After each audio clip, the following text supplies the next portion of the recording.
Dans cette figure, nous pouvons reconnaître deux triangles. Un petit triangle ici que nous avons repassé en bleu qui est le triangle OAB et un grand triangle qui est le triangle OEF. Le grand triangle est en rouge, le petit triangle est en bleu. Si dans vos exercices ils ne sont pas mis en couleur, vous pouvez les mettre en couleur. Et également les mesures qui correspondent. Ici, 4 cm est écrit en bleu parce que c'est la longueur du côté OA qui est justement bleu. De la même manière, 6 cm est écrit en rouge, puisque c'est la longueur du grand côté du triangle rouge, qui est donc ici le côté OE. Alors ce qui est important ici, c'est que nous avons le parallélisme. Et grâce au parallélisme, nous allons utiliser le théorème de Thalès pour obtenir une égalité. Et donc nous démarrons par annoncer que nous avons une égalité grâce au parallélisme. Donc nous allons le signifier. Je sais que les droites AB et EF sont parallèles, on peut le noter plus rapidement de cette manière-là. Et on sait également que O, A et B sont alignés.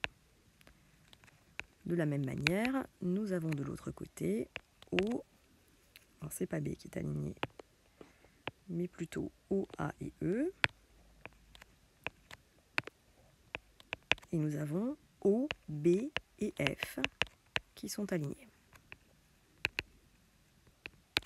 Donc là, ce sont nos hypothèses, c'est les choses que nous savons grâce au théorème de Thalès, donc d'après le théorème de Thalès, nous allons pouvoir conclure, parce que le parallélisme nous donne la proportionnalité, nous dit que c'est un agrandissement, le triangle rouge est un agrandissement du triangle bleu, nous allons pouvoir conclure, donc soit on utilise un tableau de proportionnalité, soit on utilise une égalité de fraction.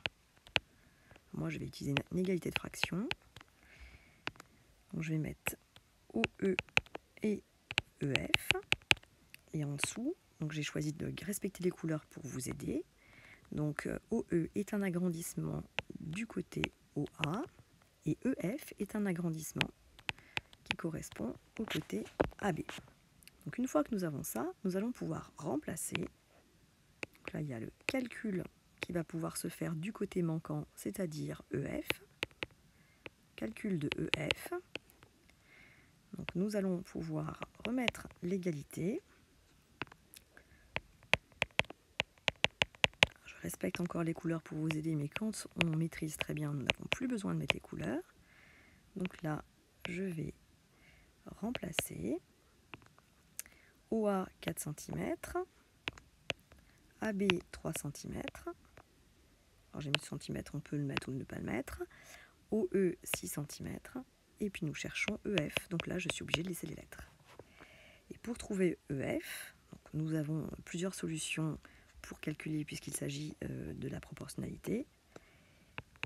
Alors certaines fois les gens préfèrent faire le produit en croix, et en tout cas nous allons trouver, alors si je dispose le calcul en utilisant le produit en croix, nous avons 3 multiplié par 6, le tout divisé par 4.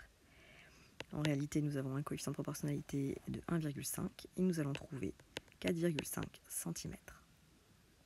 Donc là ce qui est important, c'est de se souvenir, si on se concentre plus particulièrement sur la rédaction, d'abord nous donnons les 3 phrases qui nous permettent d'obtenir l'égalité. Et dans un second temps, comme nous avons une égalité avec toutes les mesures sauf une, nous allons pouvoir, en remplaçant, trouver la mesure qui nous manque.